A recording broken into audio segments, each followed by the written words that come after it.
Hello and welcome back to Rage Gaming and Title Update 3. Today we're talking Savage Omega and this ridiculous set of the warrior light version of Omega themselves. The fight itself is extremely tough, but absolutely fantastic. And if you want help beating this version, then yeah, this video is for you. However, I want you to know that this video assumes you have basic knowledge of Omega. Like, hey, as one of his moves he fires mustard bombs and that leaves fire on the ground after. Those kind of basics. We'll be covering the new changes and importantly, how to actually beat the Savage version specifically rather than just listing every attack that it has.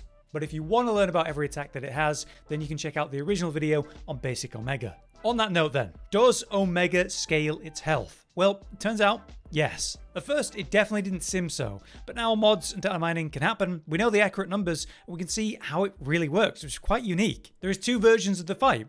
There is a true single player version, and then there is a multiplayer version. Let's look at the Omega normal hit points. The one player version has just over 90,000 hit points, while the 2 and 3, 4 player version has just shy 140,000 hit points. So, by being in any form of multiplayer, it has 50,000 more hit points by comparison. If we look at the Savage version instead, we can see that the one player version has 100,000 hit points, which is actually only 10,000 more than the normal version in solo, by the way, while the 2, 3, or 4 player version has 180,000 hit points. That's about 40,000 more than the normal version in multiplayer. But you can see a huge difference in the health of Omega in solo versus the moment it's in a group hunt at all, which changes our advice. While before I would definitely recommend you use support hunters, and actually, I still do recommend that for learning the fight. When you feel confident and you actually understand the mechanics and how to maximize, playing in solo is going to be easier,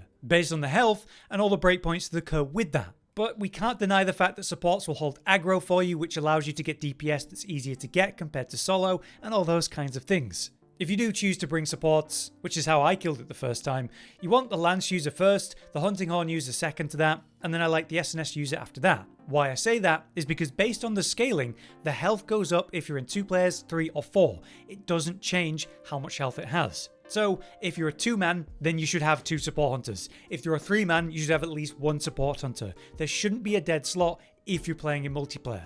Now we've got that out of the way, let's talk about the key fight changes. Now, of course, it's going to deal more damage and have more health. As we discussed, it has 10k more health in solo, 40k more in a group of any kind, even if it's only one more player. The attack and movements of the Savage version are more aggressive because the combos go on for longer on average, alongside yet new attacks.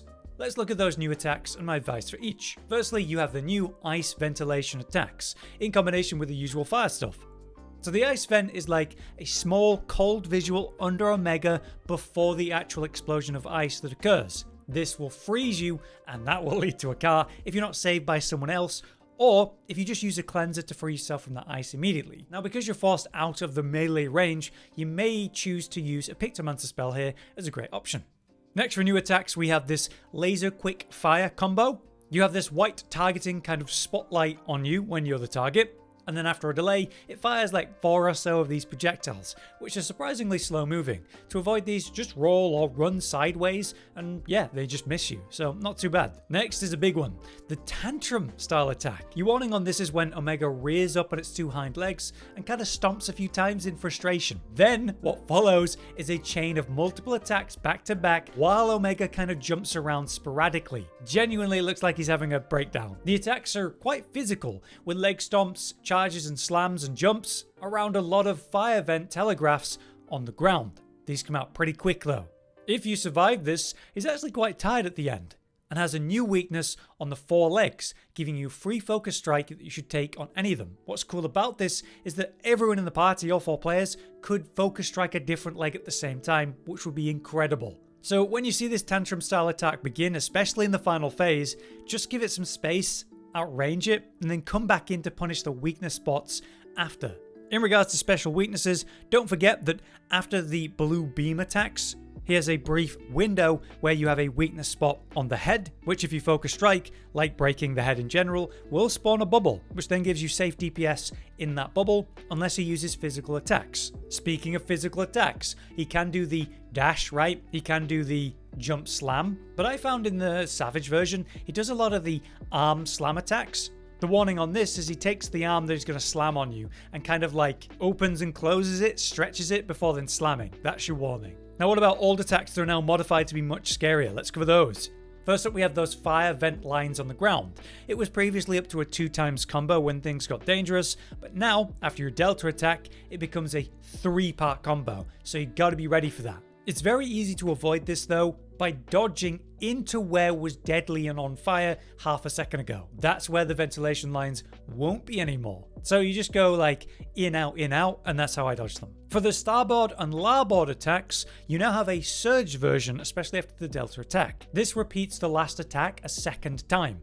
So you know it's going to be 2 starboards or 2 larboards in a row when you see the surge tag. The tricky thing here is, of course, that Omega will flip around after using one of these. So where was left may suddenly be facing you for that larboard attack. If you're trying to perfect evade this, or perfect guard maybe, be aware that the sound and line effect goes off, there's a pause and then the explosion. So in that brief moment of pause, that's when I hit my perfect evade and that kind of thing. Next we have the rocket punch combos. I've noticed in the Savage version, right from the start, Omega will cast rocket punch into a combo of some kind, like a bunch of different attacks. So that could be the fire telegraph fence on the ground, or it could be one of the starboard or larboard attacks. It could be the blue beams. This is pretty brutal because he does it while you're distracted by the rocket punch combos. Be aware that the slow moving rocket hands are fantastic for landing perfect evades or triggering a perfect guard. Power up your weapon if that's a benefit that you have. You can also just do tons of attacks and hit them as they slowly move towards you. For example, every time I do a blade dance combo, I can completely ignore the rocket punch because it's going to get hit before it gets near me. Now later in the phases, post delta and that kind of thing, his charge attack, the dash, goes from 1 or 2 to up to 3 dashes in a row. My advice for this is to get the hell out of the way, of course, but if you get hit by one of these dashes, say the first one, you can lay on the ground for the following 2 dashes and take no risk getting comboed by them, which I'd strongly recommend you do if you ever get hit by one. One thing I'd like to add to this section as well is a quick comment on the nerf missiles, where you're just getting like missile after missile after missile back to back. Obviously having someone with enmity affects this, where it's aimed at the person with enmity, so your whole team isn't just being bombarded and overwhelmed, allowing 3 people to deal great DPS, potentially open a wound and interrupt it, where otherwise it's overwhelming when no one has enmity. So having someone tanking during these moments, it does make an impact. A quick word again on the weaknesses of Omega. It is Thunder as your best reliable option. It's a 3-star across the board for the head, the 2 forelegs, and the 2 rear legs. But you must keep in mind that when you break a leg fully, chunks of the machine comes off, which drops the power generator. You pick that up, you get a shield pod you can fire, which is vital in the final phase of the fight. So sticking to one leg until it's really destroyed, so you can break it very early into phase 4, or the final phase rather, that's the most important thing you can think about. But here's an important warning in that you are fighting a Nerzilla clone in this fight, not just the Omega. And the Nerzilla clone is very resistant, as you can see, to thunder in a large amount. Meanwhile, fire is going to be your best element to use against Nerzilla.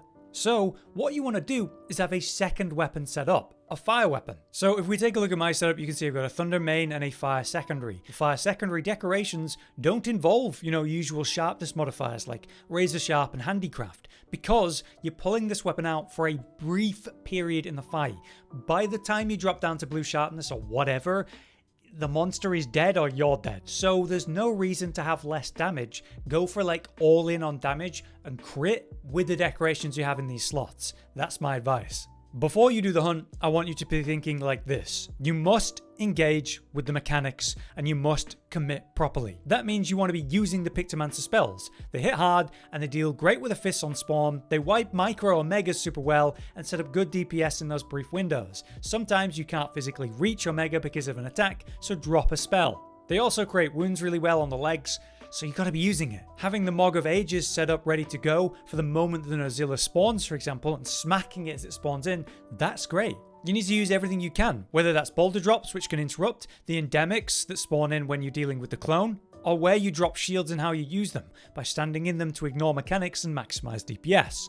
Otherwise, you need to be fully buffing up before the hunt and during the hunt. There are multiple times during the hunt where, when he's moving from one area to another, you could always quickly teleport back to the camp and restock. So when you're on the way back to the fight, you pop in your might seeds and your armor. All the temporary buffs should be reapplied at this point. You can even make minor changes to your normal max DPS sets to introduce things like Divine Blessing to reduce the damage you take at certain times, which can be a literal lifesaver. Even considering running Part Breaker to help you deal with those legs and get them broken as early as possible. Don't forget to consider your mantle. The Corrupted Mantle is going to be great for DPSing and popping on the moment the clone spawns.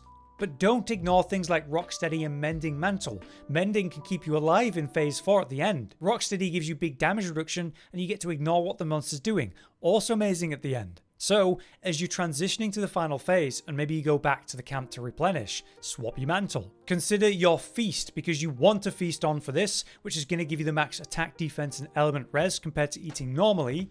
And don't forget that the Suja meal has Insurance meal, which can be a really helpful thing. Prevents your group from being penalized the first time a member faints. So basically, you get one extra cart for the hunt. Be aware that once that insurance is consumed by someone dying and losing it, you do need to re-eat the feast to reapply Insurance meal because it's been consumed now.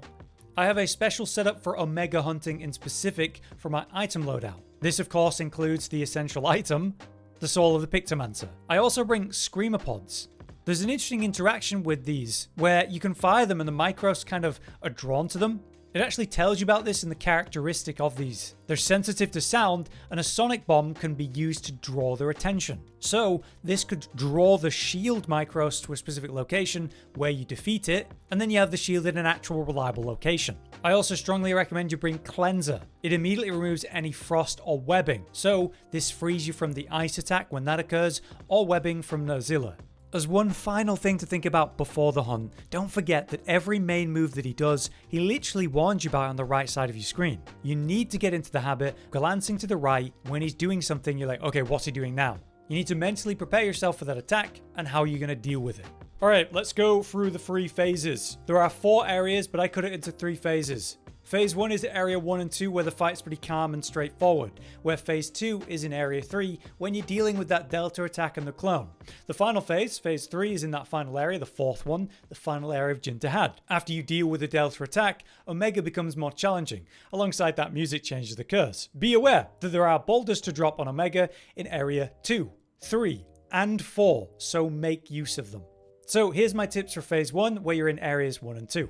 At the start of each area, be aware that he has this kind of typical attack pattern where he does, say, the rocket punch balls or mustard bombs or blue lasers. He kind of stands still initially if you're the first one there. This is a great period to open the fight with great DPS on a specific leg or head, especially if he opens with rocket punch, so you can just kind of ignore that attack and keep going. My best advice for the first area is to ignore everything and get to that head. As soon as you break that head, you drop a bubble. That bubble allows you to stand there and free DPS. But obviously, in general, once you reach area 2 and beyond, your goal with your thunder weapon is to attack either the head or the legs. So yeah, the head can be wound broke for a shield generation, which is very important for a safe DPS location. But you must break the legs because you want them to be as shatterable for the final phase of the fight as you can. So don't swap leg DPS all the time. Try to stick to the same legs ideally. And if you're not the one with aggro, stick to the back 2 especially. You want to get those wounds open repeatedly so you can interrupt his enraged form, and so that the legs at the back are super breakable in the final phase. On the note of shield generating micro omegas then, it's important to know that the ones that generate a shield are the ones that are glowing blue. They look like they're charged with thunder, otherwise they won't drop a shield. Again, they'll be drawn to your screamer pods, which lets you set up a location a little bit. During the enrage mode, have someone try to hold aggro as much as possible, while the other 3 players do nothing but aim for the back 2 legs to create wounds and get that knockdown and interrupt the rage. When it comes to the status or health cut attack, it's very predictable. It charges a white light on the power generator above the head, then fires a large orb from it at the person with aggro. It is a nasty AoE, so you don't want to be stood on anyone else where that lands. But the whole body of Omega turns and faces you before winding this up. You can quite literally avoid this by seeing that, sheathing your weapon, and immediately diving, removing the threat completely. As 2 other bonus tips, be aware that any focus strike on a wound will kind of briefly interrupt whatever Omega is doing, so if he's charging up an attack or doing a long combo, a focus strike can be clutch. And when it comes to area 1, where he leaves to area 2, be aware of the dead Jin dahaad body right there. It actually works like any dummy target, so you could refresh a power of a weapon by attacking it. like filling vials through charge blade, or filling up the demon gauges dual blades, or longsword spirit level real quick. If you can do it quick, it is worth it. Right, for phase 2, when we're talking about area 3 with the delta attack, absolutely destroy the clone during this phase. That's your number one goal. So, as Nerzilla or the clone begins to spawn, as Omega starts to fly to prep for this, that's when you immediately swap to your fire weapon. Since it's weakest to fire, you need every edge you can get. Do everything you can as it's spawning in, by popping on a DPS mantle, like, you know, the corrupted mantle, and setting up some kind of spell from your pictomancy spells on its spawn location. There's a little trick that I have for this, because here, as the clone spawns in, a load of cactuars and marbles spawn in as well. These are endemic lives you can use to your advantage. A cactuar will spin and throw loads of attacks, helping you with paralysis. A marble will spew multiple status elements as a sort of gas in the direction of someone that has aggro. So the cactuar you trigger and then stay away from it, letting it hit the Nerzilla, and marbles come running over, placing an orange thing on the ground that you just make sure you're not standing in, but ideally Nerzilla is. So my advice here is, as the Nerzilla's spawning in, position yourself behind a cactuar and cast a safe distance pictomancy spell as the clone spawns in.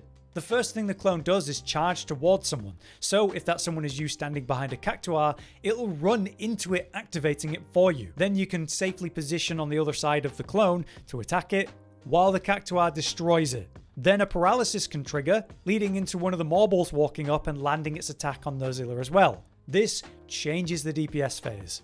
As other tips, you can easily avoid the AoE beam drops around the clone that happens twice in a row by just pressing into and under the clone for safe DPS. If you can generate a shield under the clone, you can just ignore all of the beams and smash it. But overall, just deal damage to the clone. Don't overthink this. Yeah, useful endemic life can help. Yeah, dropping boulders would be great. But don't try to force it if it's not basically right there. Your goal is to be attacking the clone until it's dead. And if everyone does that, you'll be fine. Now obviously when you get the spawn of the shield after defeating the clone, don't forget to immediately swap back to your thunder weapon. And if someone does die, by the way, before Delta goes off, do not return until it's finished. There's no reason to waste your limited carts by going down during the clone DPS check and coming back. If you're not going to make it, don't waste carts. Fun bonus, the Delta attack lands in a fixed spot every time, which is right next to a crumbling wall. If you can quickly get out of the bubble to go pull that down, you can get an extra bit of damage there. Also as a fun detail, the bubble that spawns from the dead clone seems to have special visuals, like it's got chains across it. It doesn't seem to despawn, though it can be broken by enough attacks from Omega. It's really useful. So I use that to push Omega into Area 4. That brings us to the end, Phase 3 in Area 4. Ultimately, you must get control of the fight in this section. That means breaking a leg fully so the generator drops, giving you a safe place to DPS in a bubble. You've got to knock him down, and ideally multiple times at this stage, since the legs should be on their last, well, legs. So lock in on a target leg until that breaks, and grab the shield generator as soon as you can. Then you carefully put that shield down when you know Omega's not going to jump around anymore, such as when he's in the middle of a long combo. This gives you a safe DPS period, in a period where dealing damage is normally really hard. Other things you can do during this phase is save your mount trigger until now, giving you a much needed interruption and DPS window for the team. This will also help you focus a leg and actually get the break in time, hopefully, for the power generator. Now obviously, whenever it is possible, drop the various boulders on Omega. These will deal damage, but also cause a small stun, which will interrupt whatever nightmare combo it's currently doing. It's a lifesaver. Of course, any and all shields you can generate from the head or micros will be big here, because Omega, when close to death, gets even scarier and has a special warning. It says, possibility of defeat detected, incognitable conclusion, eliminate. Having a shield up here, interrupting it with a mount, probably a really good idea. If not, drop boulders. And if you're in a pinch, there is thunder-based pod ammo down here, which you can fire at Omega while you run around dodging attacks. I also strongly recommend you take the tantrum attack and space that out here. Because again, when he does the tantrum attack, at the end he's kind of exhausted, and each leg has a special wound you can focus in that moment, which could then chain into a leg break and a DPS window. Just play smart, play safe. If he's going nuts, give him space, because landing any hits during this period is tough. That's why locking him down with the tips I've just mentioned is so important to changing this final section. But yeah, there you have it. That's my initial guide to Savage Omega after my first pile of kills. The little details like swapping to a fire weapon for the clone, spacing out the tantrums for the weakness punish at the end, or you know, the big impact of really focusing the head in area 1 to get that first bubble for free DPS. It just makes such a big difference. So I hope this helped, and if it did, do drop a like. If you guys have any other useful advice you'd like to add though, you can add it in the comments. Soon we'll have our updated build guides coming for you guys in the next few days, but until then, I've been Hollow, you've been you, thanks for watching.